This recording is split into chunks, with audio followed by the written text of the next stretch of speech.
See, last season in the playoffs, when Josh Hart had a shot like this, teams would just go to get the rebound and just basically dare him to shoot it. But this time around, you have to step up because, again, he's shooting a three ball at a 39% clip in his last 10 games, and it just creates a dunk. And Hart is so good at driving as well to this point where what do you really do? Mitch is boxing out two guys essentially right here. Like Mitch is boxing out two guys. Jalen Brunson, the best player on the team, is open. Do you want to give up an open corner three? Brandon Ingram, you want to overhelp? I mean, so this is why this play works out. And Hart's just going to get a dunk.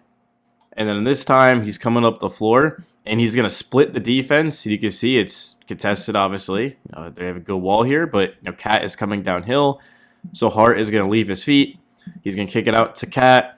And then to this point, I mean, once you're getting the ball already in the paint with, 7-footer with a full head of steam, there's just nothing you can really do here. And Cat gets that nice acrobatic type of layup. Hart picks up his dribble. He's going to find Deuce McBride, and this isn't really much about Hart. This is just the ridiculous start that Deuce got off to. That's why I tell you guys, you can't just be like, oh, it's the Nets, it's the Hornets. This doesn't matter. It does matter because we're starting to figure out the Knicks are at their best when these two guys are on the floor. And once OG comes back, it's going to be interesting to see what the Knicks do. But for right now, I mean, this lineup has just been absolutely lethal. And you've got Josh Hart, who gets out in transition. The defense isn't set. Deuce throws up this ball fake. The defender blows by it, and Brandon Ingram. And then he gets to that spot right there, that side step three, and knocks that one down. Hart, again, is getting the Knicks out. The defense isn't able to set. Clarkson's going to take this baseline. You never want to give up baseline as an NBA defender. And Clarkson does a good job of just euroing between the two defenders and finishing strong at the basket. See, the Knicks, they haven't had a player come off the bench like Jordan Clarkson since J.R. Smith, someone that can just get hot in a hurry. That's a bucket. I mean, this is a big type of move, bro. But this is all created by Josh Hart getting the Knicks, of course, over half court quickly. Nobody set, and then Clarkson just blows by Scotty baseline. You can see the defense is confused. I mean, Cat is literally just wide open under the basket. Deuce McBride is wide open in the corner, but Clarkson, I mean, he's there to score, right? He's not there to pass the ball. He's going to go get a bucket. And now we've got Mikal Bridges coming downhill. Mitchell Robinson, we know he sets screens as good as anyone. Deuce is going to cut to the basket, which draws in Hart's defender. And basically, the only way to defend the Knicks, well, they don't have their starting five out there, but they've got Mitch instead of Cat. But the only way to defend this type of rotation is basically to dare Hart to hit a corner three. And he has no problem doing that of late. That's why I'm saying Josh Hart's playing his best ball, because we know he's going to get basically a triple-double every single game, but it's the three ball. If he can just knock that down at an average level, then, yeah, the Knicks are going to be in a good spot. But Hart is even beyond that. On the season, he's shooting it at 37.9%. His last 10 at 39. He's giving you 9 boards, 6 assists, elite level defense, 2 steals in that 10-game stretch. I mean, Josh Hart is just, he's different right now, man. I got to give him a lot of credit. Good ball fake, and then he just gets to that mid-range jumper. I mean, this is a lethal fake. And again, look at the defender daring Hart to shoot. Like, that's a lot of space for an NBA player. But Josh Hart is just so quick where he throws this fake, the defender actually bites on it, and then he knows he's not going to be able to blow by him because he's probably going to get a shot blocked. Mitch's man is also going to come help. So he's just going to get to that mid-range and knock it down. Hart does work on this, obviously. He's been shooting the mid-range very well. And people just kind of forget, Josh Hart, he was a very, very good high school and college player. So I know he doesn't really have this type of role in the Knicks where like this Jalen Brunson just fall away jumper role, but he can do that. Hart can score, man. And Brunson's going to get blitzed, kick it out to Clarkson. And I'm surprised Clarkson didn't take this. It's just an unselfish play. And he makes the right play. And he finds Josh Hart, corner three. You can see these aren't even touching the rim. I'd get it if Hart was just kind of like throwing up a prayer and it went in. But, I mean, no, this is a legit jumper. Look at this form. Set, fire, perfect shot. If Josh Hart becomes an issue out in the corner, well, how exactly do you defend the Knicks? Because, like, look at the spacing right now. I mean, you've got Mitch setting this screen, and then you've got Mikal, Deuce on a cut.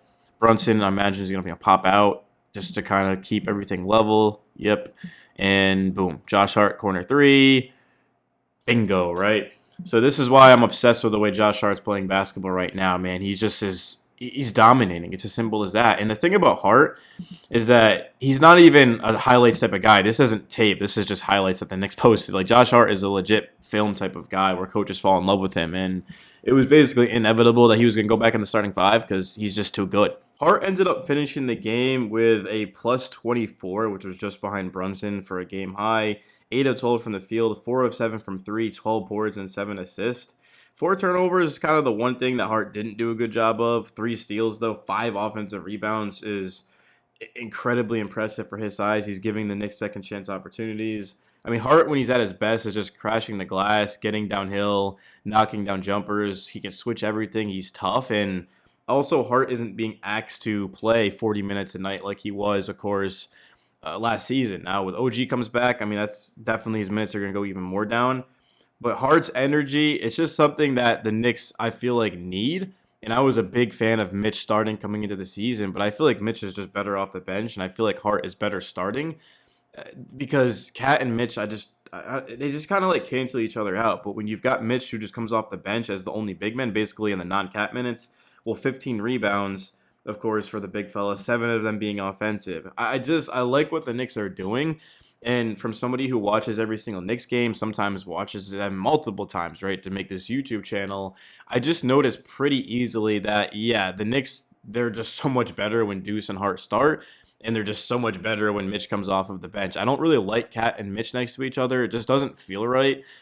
Like, if Mitch was able to play 30 minutes a night and they were able to get comfortable and just used to it, I think it could work. But, Cat at the 5, it just spaces the floor. It creates mismatches. And the only way you can stop Cat at the 5 is, again, to take Hart's man and to basically just plant him behind the guy guarding Cat. But you can't do that when Hart is shooting 39% from 3 in his last 10 games.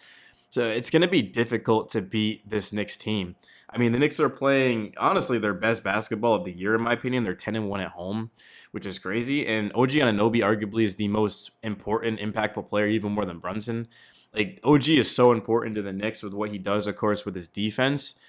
And he also can score. He's the best three-point corner shooter in basketball. So once he comes back, and the Knicks, they already have these reps with each other.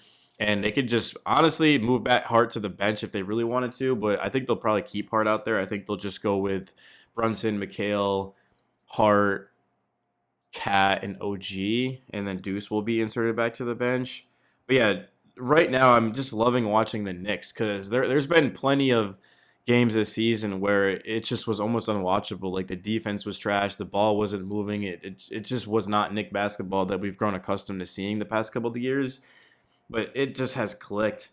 Like the Bucks game, I mean, that one wasn't perfect by any means, but really, like, the last 3 games that the Knicks have won, they've just played some good basketball, and I was impressed with them against the Raptors. I mean, they dropped 41 in the first quarter. They just sent a statement after that. Second quarter was awful. The ball stopped moving, but then after that, again, 34, 23 points. They held the Raptors to 17 points in the fourth quarter and just 22 in the first quarter. So starting games off hot and then closing them out is so critical. I mean, the Raptors shot 42% from the field and 30% from 3. It's just not very common where the Knicks hold a team to 30% from 3. Like, it just doesn't happen very often. The Knicks are just horrible at giving up threes.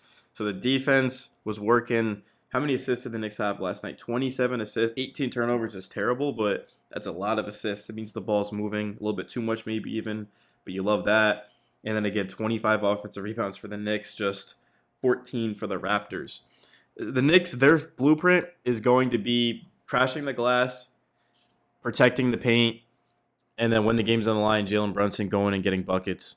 But now the fact that you have other guys around Brunson being able to create, of course, because you've got Deuce, who had that slick bounce pass to Yabusele, who cut backdoor, Cat, Hart. I mean, man, I love this 5.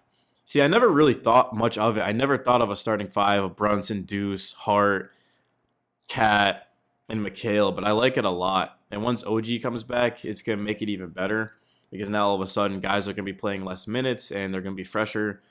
But the next game I believe it's tomorrow night against the Celtics, so that should be fun. I will have a video after that. I was not able to get a video out after the Knicks yesterday just because it was a Sunday and I cover football for a living.